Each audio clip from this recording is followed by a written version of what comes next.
What up, though, good people? It's your boy Chef EJ coming at you from Jelani Catering.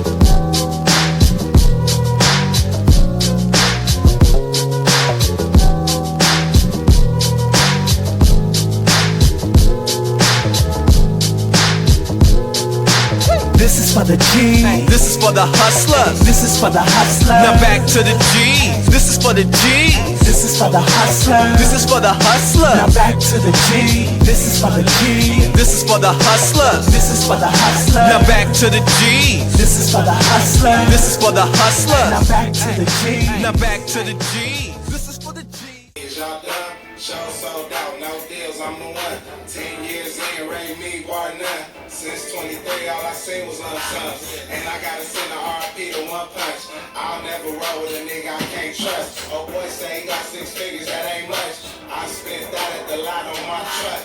Ask Mac Kim about me, I don't front. Do it for LA, every time I drop a cut. I tell her I'm cool and she still stay in touch. I need a few million out these next 9 months. Don't play with me, baby, I ain't the one. Don't play with me, baby, I ain't the one. Look, heard they said I fell off, I'm like, how? Archie Davis' birthday and Mr. Child. Malibu fried lobster. What up, though, good people? Y'all see I'm jamming over here, you know what I'm saying? It's your boy Chef EJ coming at you from Jelani Catering. I'd like to welcome you all back to the Culinary School Survival Guide. Thank you for tuning in. As always, please like, share, and subscribe. Like, share, subscribe. You know what I'm saying? Y'all forgive me. Y'all see I'm on this Snoop right now. You know what I'm saying? Forgive me for that.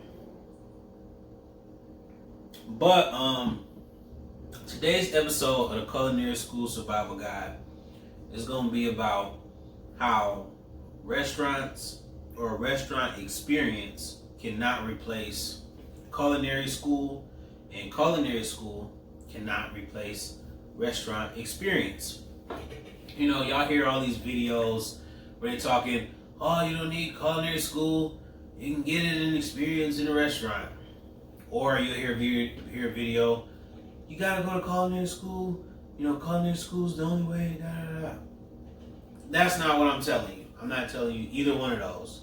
What I'm saying is, neither one of them are replaceable with the other or can be exchanged for the other. Both are important. So just to use myself an example, you know, because I guess that's the easiest example to use. So me, you guys know I'm the chef over here at Jelani Catering. We do private parties, small events, and we also do our cannabis cuisine. I didn't learn cannabis cuisine in culinary school. And there are very few restaurants, when you look at the ratio or comparison of restaurants in America that do cannabis cuisine versus the ones that don't. Obviously because of the legality issues in certain states. And, you know, the past states I've been in and the state I'm in, of course, cannabis is legal and there's a market for cannabis food. With that being said, you know, to go back to the main point, I didn't learn that in culinary school.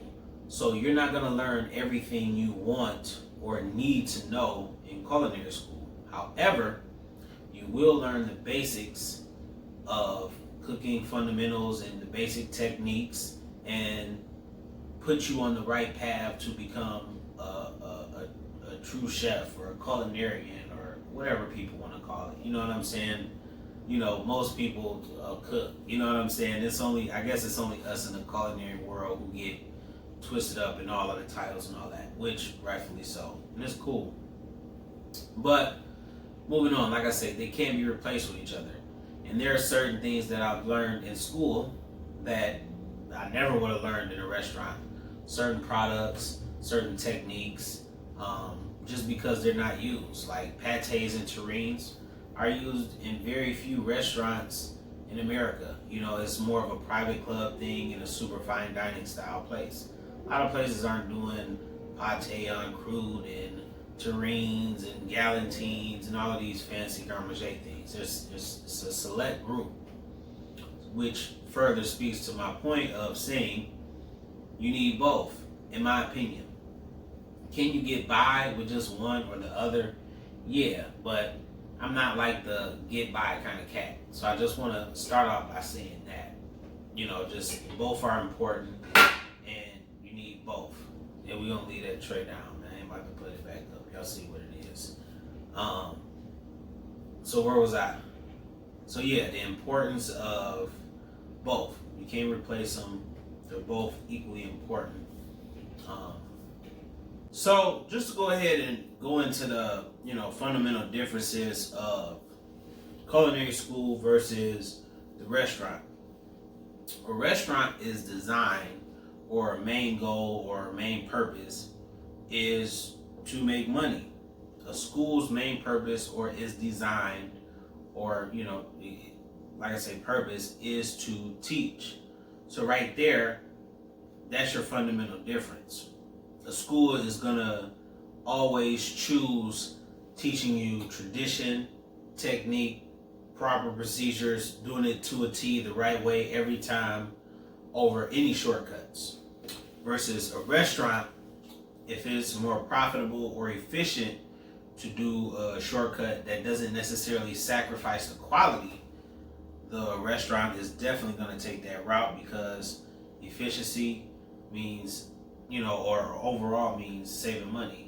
Efficiency means less labor, or it could mean less product. It could even mean both. It's efficient in product, it's efficient in labor, which means it's definitely product or profitable, so we're definitely going to do it. It's just how it goes. Versus a school where, if you're in culinary school, but if you're going to culinary school, you'll see when you get into culinary school, everybody's going to get their own chicken. In a restaurant, that's not how it works. You got a guy doing chicken, you got a guy doing steak, or I'm sorry, let me put it like this. You got a guy doing proteins, you got a guy doing veg, you got a guy doing starch, you got a guy doing fish. It's all broken down in the stations, or the brigade system, or however the restaurant decides to break it down. The restaurant can break it down: fry, grill, saute, but there's a difference. And just how it's structured. Your station is your station. You're going to control that station. Versus culinary school, everybody is learning the same thing. So when you learn to cut a sirloin, everybody gets a sirloin. When you learn to fab a fish, everybody gets a fish. Everybody makes rice. Everybody makes the vegetables. Versus, like I said, versus a restaurant, it's going to be one person making the starch, one person making the veg, one person on the protein, one person on sauce. We're going to bang this out, put it all together, and there it is. But because the school is supposed to teach you, that is not the best way to do it, because you're going to only learn one thing, which will then take me back to another point, to a restaurant. You're going to get great at doing that one thing, or those couple of things that come off your station or that the restaurant does or whatever. But you're going to be so zoomed in to learning a dish versus learning a cooking method or learning a technique that sometimes, not all of the times, because there's an exception to every rule, but sometimes you'll run into like a roadblock in creating new dishes because you've only learned dishes as opposed to techniques. Just for an example, let's just say ossobuco. Ossobuco is a braised, traditionally pork shank, right? So if you learn ossobuco in a restaurant, you learn how to braise, right? But you learn that dish. You learn the seasonings that go right for ossobuco. You learn the aromatics that's used for this, the herbs that's used for this, in this particular dish. And your mind thinks, whenever you braise something, ossobuco style, versus learning to braise, right? And you applying any protein that's applicable, of course, because you're not going to braise any, every protein shouldn't be braised, but you're going to braise applicable proteins, match the flavorings with it, and execute the technique just the same. It kind of opens your mind a little bit. Now, like I say, it's not 100% gonna go that way all of the time, but just to show you, if you had bits and pieces of both, or if you had not bits and pieces, but if you had both. So if you had the fundamentals of learning a braise and also applying it to a dish in a restaurant, that's gonna take you further than just being in school. Okay, this is how you braise, or being in a restaurant, this is how you do this asaboku. It's just broadening your horizons and expanding. Like I say, the principles and the fundamentals of each place are different. So, you know, that's just how it is. And it's not a knock or a negative to either of them. But I just don't like when people say, you don't need school, or, experiences, whatever, or, you need both. They go hand in hand. And if you want to be successful in the culinary industry, my advice is to definitely work while you're in school, and just apply what you can, of course, because you're not going to do everything that you do in school in the restaurant, but just apply what you learned in school in the restaurant, and that way it'll just make you that much better. I mean, honestly, that's how I developed a lot of my skill, because I worked while I was in culinary school in restaurants. And in addition to going to class and learning the technique, I applied it on certain dishes at work. Whether it was the same protein or not, I actually got practical experience, real time, in a restaurant serving a customer, where, like I said, real time, where there's a time standard that I need to meet, which 15-minute ticket times is like standard for restaurants, and versus school, where I have to put together a dish in 2 hours or 3 hours, or however that day is set up to go. So it just gives you perspective, and as I said, it's valuable for anybody who wants to be a professional in the culinary field.